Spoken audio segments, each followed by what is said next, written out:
Okay, but if we're going to wrap this up, we have to do it quickly because it's already half of November and I haven't wrapped up October.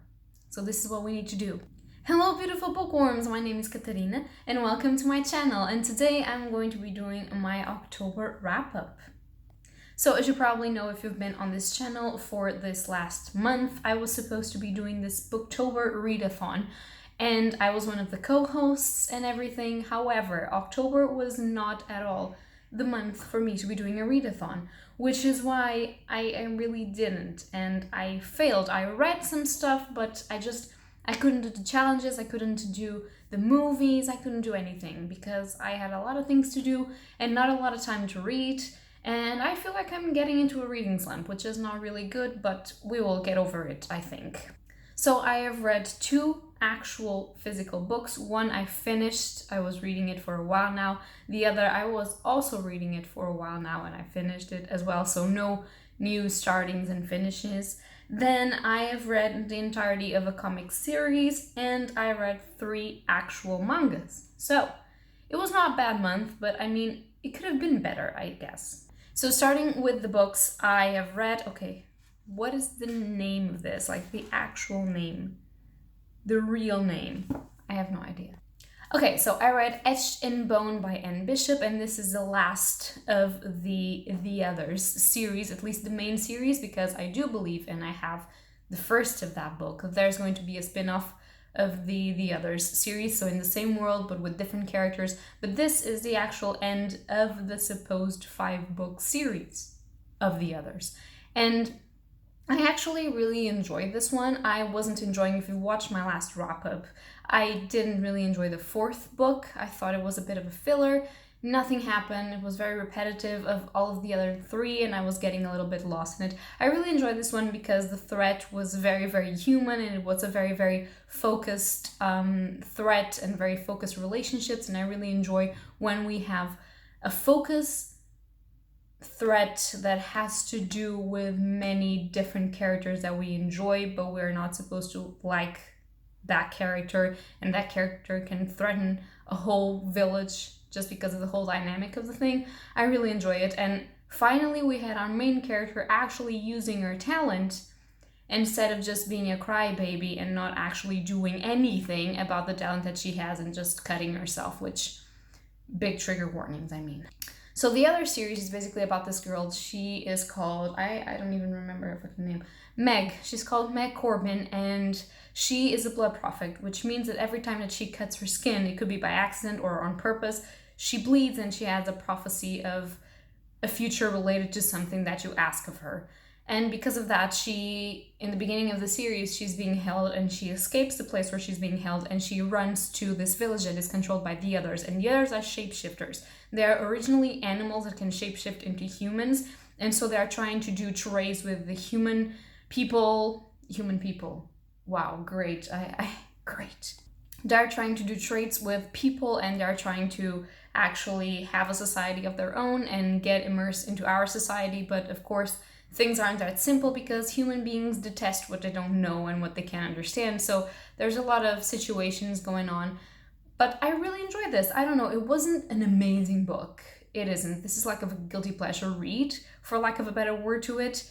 But it wasn't as terrible as like the least 2 of them were being. So yeah, and this one is actually signed because I met the author in the release date for this. So yay, I'm glad I enjoyed it. Then I read for the first time and finally Nevernight by Jay Kristoff, and I absolutely adored this book.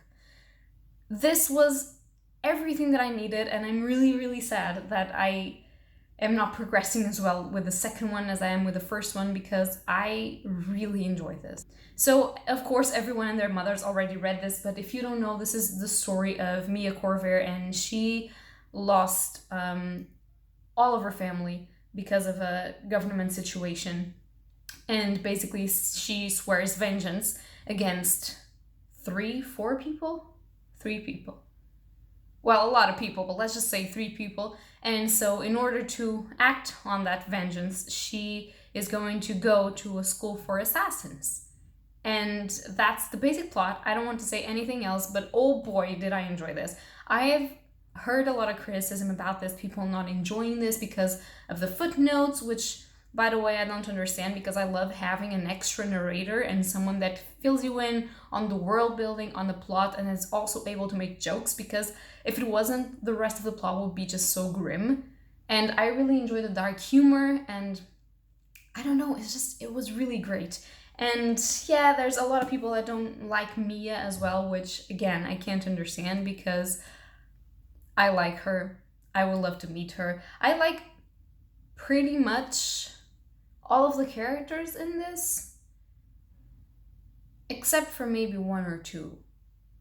I would have to think about this, and we are not here to think, we are here to wrap things up quickly. But this was a 5-star read. I really enjoyed it. And you know, I don't classify reads, but if I did, 5-star read. It was amazing. And I am now in the middle of God's Grave. Middle. 80 pages into God's Grave, let's be honest. And I'm really enjoying it as well, but I'm not being able to read it, which is killing me because the plot is so interesting. And yeah, I don't know. I really enjoy this. Also, there's a shadow cat, which, amazing. And there's a lot of plot twists, actually. And I didn't see them coming, which is very surprising, and I really enjoyed it. So next I read the entirety of the Basket Full of Heads comic issues series. And this is a series created by Joe Hill and Dave Stewart, I believe. That's his name. And this is basically a series that is in the Hill House Comics print, which is sort of a horror comic thingy. That's part of the DC Comics, and it's created by Joe Hill. And if you don't know, Joe Hill is Stephen King's son, and he is the author of many, many books, and also Lock and Key, which is one of the best graphic novels I've ever read. So if you haven't read that, go read that, and forget a Netflix show because it's not as great, and everyone knows it. Sorry. So, as I said, this series has 7 issues, and this is issue number 1, number 2, number 3, number 4, number 5, number 7, 6, wow, why is 7 after 5? I mean, and number 7, the last one. So Basket Full of Heads is basically a fun slasher adventure. And I know that this doesn't sound terrifying at all, and it wasn't really terrifying. It had some creepy moments, but it was enjoyable. It made me laugh, and it made me really want to see some blood and solve the mystery that there was in here. So this is basically about this girl.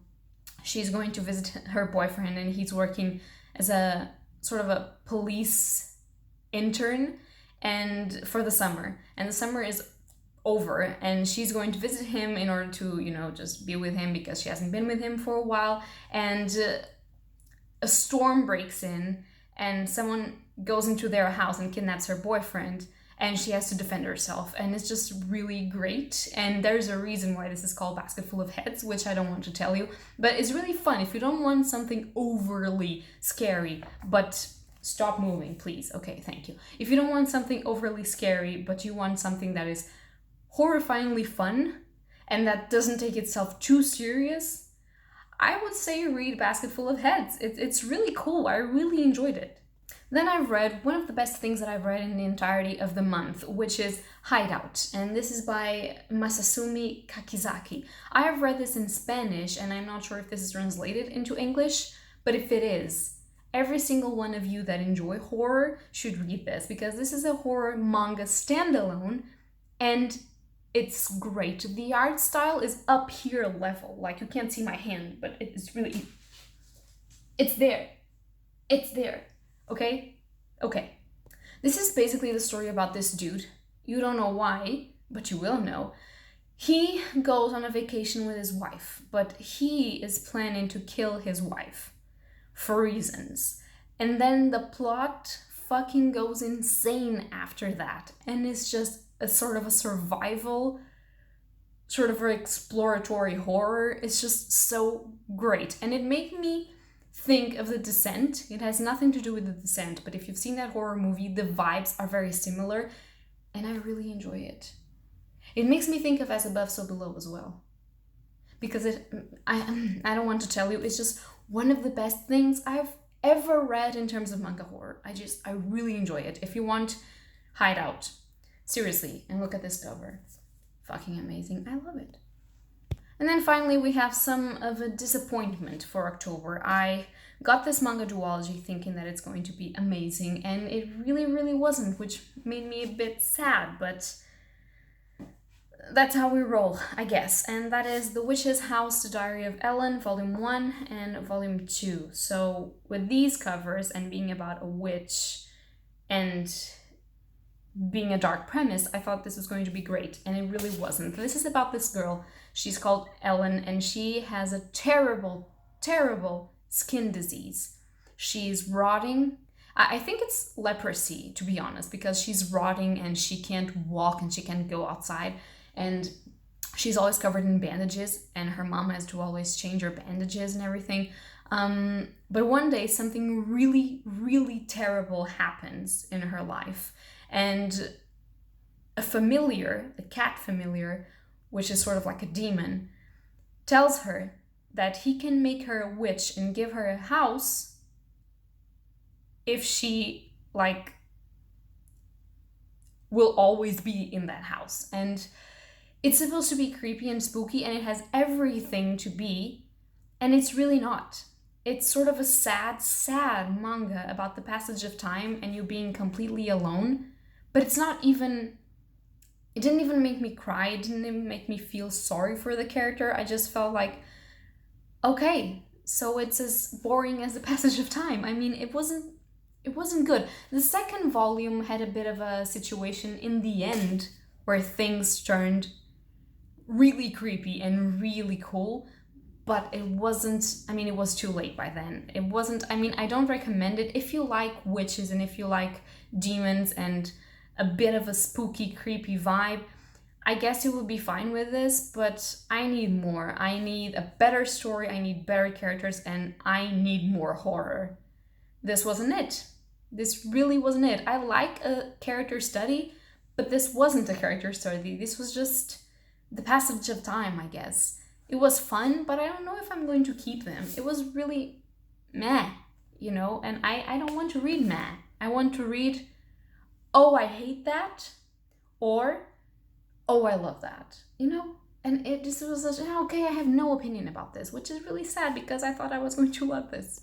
So, that's going to be all for my wrap-up. If you guys read any of these books, know any of these books, or want to read any of these, please tell me so in the comments down below. I hope everyone is okay. I am very sorry because I haven't been as present as possible on YouTube, and I've seen that I have new subscribers, and I want to thank all of you for being with me, but I am going through a rough, hardworking vibe thing, and I have to keep going, so my content is being a little bit not as usual as it sounds and it as used to be, but yeah, I hope everyone is okay. I hope everyone is going slowly into the winter months and the end of autumn, and everything is okay with all of you guys. So that's going to be it for today, and happy readings to you all. Bye!